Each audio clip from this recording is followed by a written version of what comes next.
Bom dia, estamos hoje no dia 13 de maio de 2021 e aos católicos do mundo todo, aos cristãos, 104 anos da primeira aparição de Fátima aos pastorinhos na Cova da Iria, em Portugal, que deu-se inicialmente em 13 de maio de 1917, onde Maria, aparecendo à Lúcia dos Santos e aos seus primos Jacinta e Francisco, fez inicialmente a sua apresentação, dizendo-se preocupada com as orações no mundo e pedindo o terço, que se rezasse o terço. Coincidentemente, neste ano, houve a Revolução Soviética, onde o comunismo passou a predominar no leste europeu. E de lá para cá, os cristãos têm cultuado, os católicos principalmente, essas aparições que deram-se por 6 vezes consecutivas aos pastorinhos e a missão que eles teriam que cumprir para estudar e fazer crescer a prática do catecismo e as orações na igreja, com o terço, a reza do terço. E nós, católicos, damos muita importância ao dia de hoje por essa primeira aparição há 104 anos atrás. Falando de economia, uma notícia potiguar. A governadora Fátima Bezerra, desde ontem, liberou a venda de bebida alcoólica em bares e restaurantes, contanto que de forma regrada, sem aglomerações, sem liberar shows e espetáculos, contanto que esse segmento, drasticamente afetado pela pandemia, pudesse, a partir do dia 12 de maio, ontem, fazer a sua comercialização de bebidas alcoólicas, o que estavam desautorizados a fazê-lo desde alguns meses. Será um alento para o segmento de restaurantes, bares e similares a partir de hoje, mas contanto que o público tenha as suas limitações, já que 430 mil brasileiros estão mortos pela pandemia, pela Covid-19, que implantou-se no mundo em março de 2020 e há 14 meses mata e persegue, independentemente de nações, embora o Brasil seja o segundo país que mais perdeu habitantes no mundo, milhões de pessoas foram mortas, como nos Estados Unidos, com mais de 550 mil habitantes, o Brasil, a Índia, os países da Europa, notadamente a Itália, Portugal, a Alemanha, na própria Índia, que agora é o país que tem a maior mortandade e o maior caso de infectabilidade da doença no presente momento, embora esteja atrás do Brasil em mortes e também em infectados. O Brasil já tem mais de 15 milhões de pessoas que foram infectadas por essa terrível doença. Embora a vacina só tenha alcançado até agora 18% da população brasileira, colocando o Brasil em 59º lugar entre todos os países do mundo em avanço de vacinação, a doença continua deliberadamente a matar, a expoliar, a agredir e fazer chorar os brasileiros e os moradores do planeta de forma intempestiva. Houve uma certa desaceleração no Brasil nos últimos dias, mas ainda em patamares muito altos, onde 1.500, 1.600 pessoas continuam morrendo diariamente, afora os hospitais públicos e privados lotados com as pessoas induzidas em UTIs, entubadas, muitas delas lutando bravamente pela vida, e os seus familiares e amigos aflitos numa situação que não tem trégua e não tem exclusão. Todos nós estamos passíveis dessa doença e o Brasil, até agora, a vacina só funcionou para 18% dos habitantes que conseguiram tomar as 2 doses da Coronavac, enquanto que os insumos básicos que são produzidos geralmente na Ásia, na Inglaterra, nos Estados Unidos, chegam vagarosamente, lentamente no Brasil, já que o governo preocupou-se muito pouco com o problema e só agora, quando assumimos 430 mil mortos e 15 milhões de infectados, é que realmente a situação começou a preocupar as autoridades ditas da República. Uma notícia de economia a nível nacional. O Brasil será o 5º país exportador de petróleo no mundo em 2030, até 2030. Quem diz é o ministro Bento Albuquerque, ministro de Minas e Energia, que é o 7º maior produtor de petróleo do mundo atualmente, mas que estabeleceu, o ministro de Minas e Energia, que até 2030 o Brasil terá uma produção para o exterior de 5.300.000 barris dia para exportar para o exterior. Segundo o ministro, o país, 7º país do mundo, o maior produtor de petróleo. Durante a audiência pública que ele teve na Comissão de Minas e Energia, na Câmara dos Deputados, o ministro informou que as exportações de óleo bruto injetaram no país 100 bilhões de reais no ano de 2020. Ele disse que atualmente o país é o 4º maior mercado de combustíveis automotivos, tendo sido superado pela Índia, que no ano passado assumiu a 3ª posição. Outro segmento econômico vinculado à pasta dele, que recebeu destaque do ministro, foi o setor de mineração. O próprio ministro Bento Albuquerque disse que o minério de ferro passou a soja e hoje em exportações no primeiro trimestre de 2021, frente ao mesmo período do ano passado, segundo ele, houve um crescimento de 15% na produção de minério de ferro no Brasil. O minério passou a ser o maior produto da pauta de exportação brasileira, superando todos os outros, inclusive a soja. Ressaltando que o minério de ferro responde por 17% da balança comercial do Brasil com o exterior. É, portanto, uma notícia para se dar alvíceras e torcer que realmente, até 2030, nós sejamos o 5º maior produtor de petróleo do mundo. Até 1953, quando a Petrobras foi criada no governo Getúlio Vargas, o Brasil não produzia uma só gota de petróleo. Todo o petróleo, todo o combustível, óleo diesel, gasolina, que chegavam ao Brasil, vinham por importações.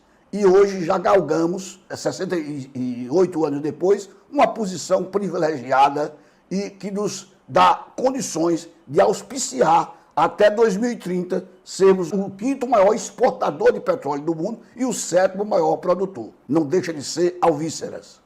Outra notícia de economia. O relator do parecer favorável à privatização da Eletrobras nos moldes do governo. Elmar Nascimento, deputado federal, prevê que os empregados da Eletrobras e trabalhadores desligados nos últimos 2 anos tenham a possibilidade de comprar ações da empresa. O deputado federal Elmar Nascimento, que é do DEM da Bahia, apresentou nesta última terça-feira suas principais mudanças no texto original, que é a medida provisória 1031, medida provisória do governo federal, autorizando a privatização da Eletrobras, a Companhia Brasileira de Eletricidade, que é a holding de todo o sistema elétrico nacional, ampliando o escopo e a duração de aportes em programas regionais. Ele também prevê a possibilidade que empregados da Eletrobras e os trabalhadores terão se desligando da empresa estatal. A possibilidade de comprar ações da empresa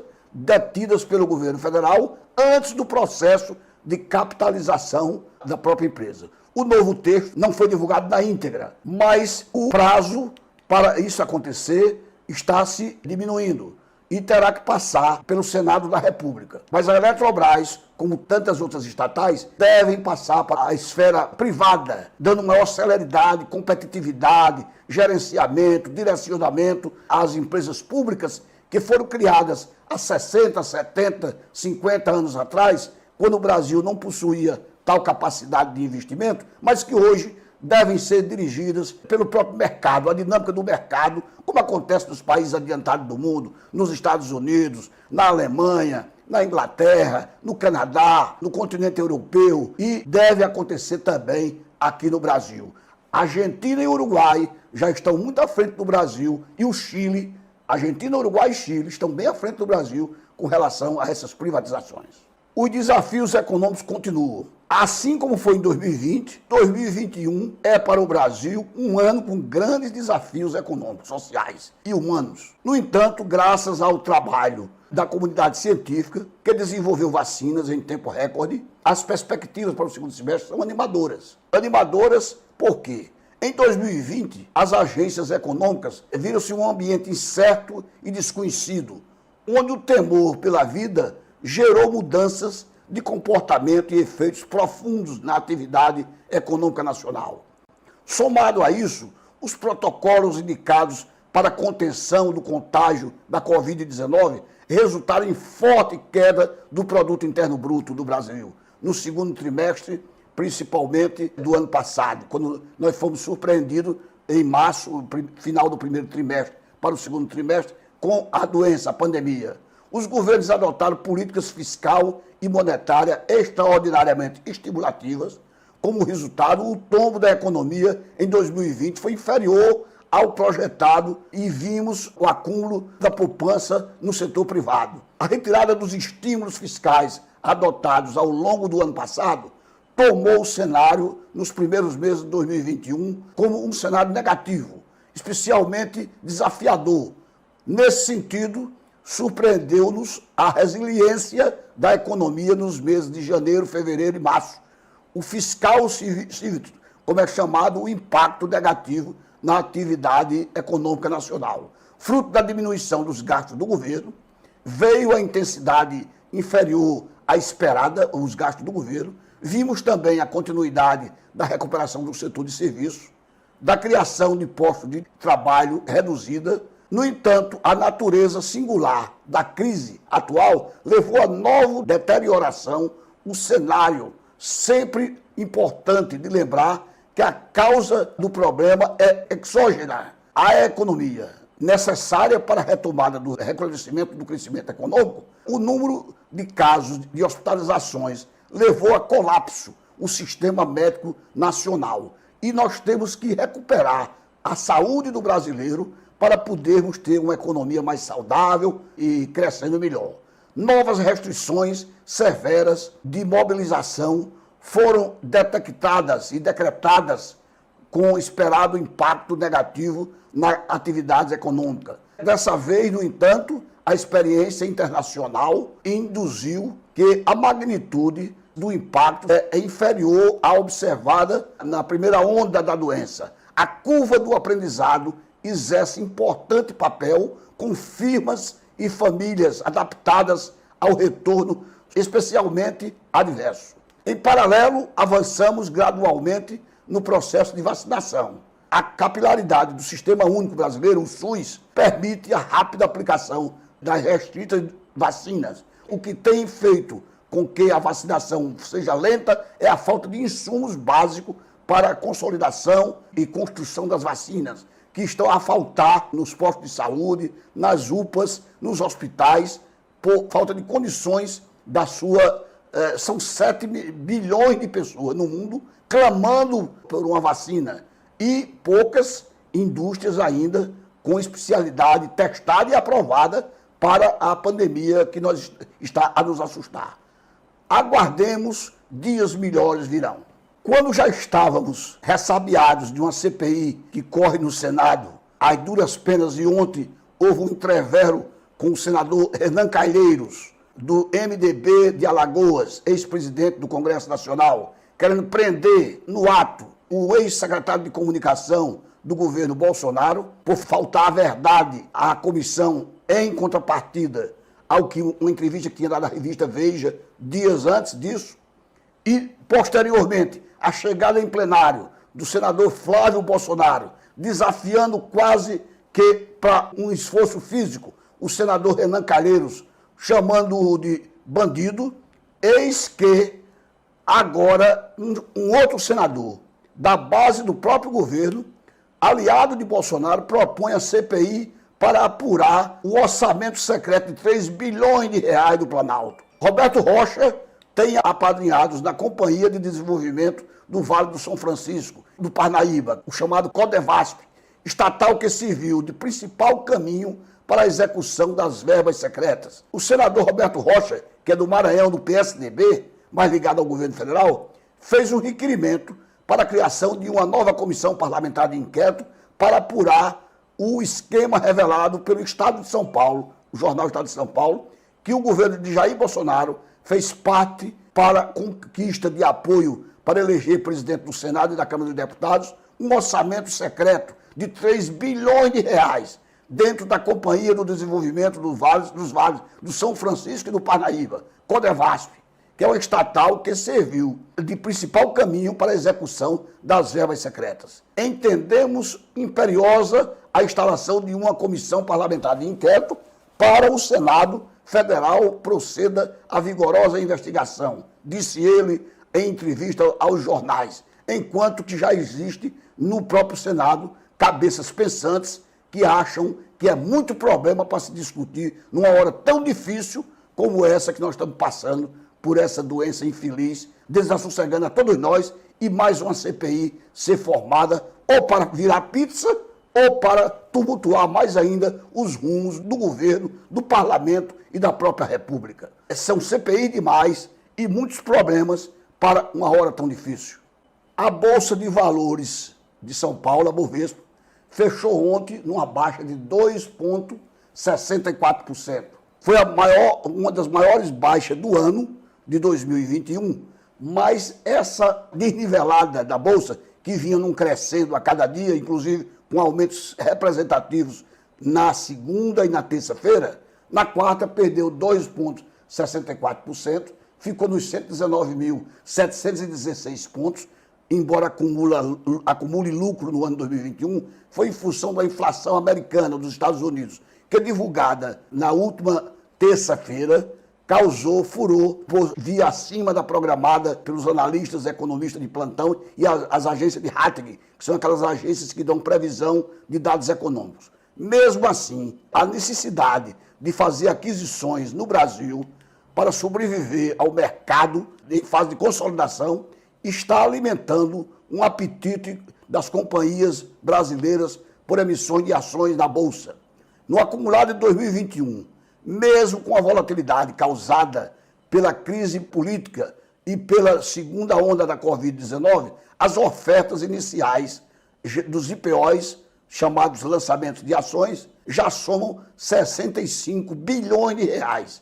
E a expectativa é de que as compras de grandes negócios se identifiquem e podendo chegar a movimentar este ano de 2021 210 bilhões de reais. A corrida das aquisições é evidente no varejo. Além do Magazine Luiza, que comprou 20 empresas no seu segmento em um ano, o Grupo Soma, que comprou 10 empresas também no seu segmento, outras organizações maiores. Recentemente houve o envolvimento, a Hering foi comprada também num movimento ousado de comprar a Hering e ela foi absorvida por outras companhias. Há toda uma resiliência no setor de aumentar as vendas e-commerce.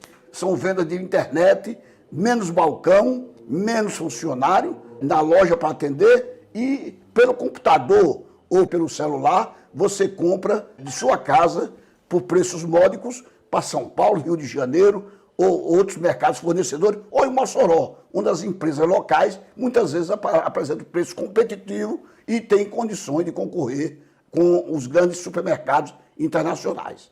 Há, portanto, semanas que as lojas americanas, embora com as ações em baixa nos últimos dias, compraram várias empresas em seu redor, tornando a sua espessura, a sua condição de agregadora de lucratividade em um supermercado, de onde você compra o automóvel, ao chocolate e aos confeitos, fazer o mesmo, buscando, portanto, a nossa Bovespa alcançar. O Banco de Boston já prevê que ela tem condições de chegar aos 145 mil pontos ainda no final deste ano de 2021. Esperemos, pois. A inflação desacelerou para 0,31% em abril, mas anualizada tem uma alta de 6,76% em 12 meses. O IPCA, que é o Índice de Preço ao Consumidor Amplo, do mês foi puxado pelo reajuste do até acumulado, está acima da meta.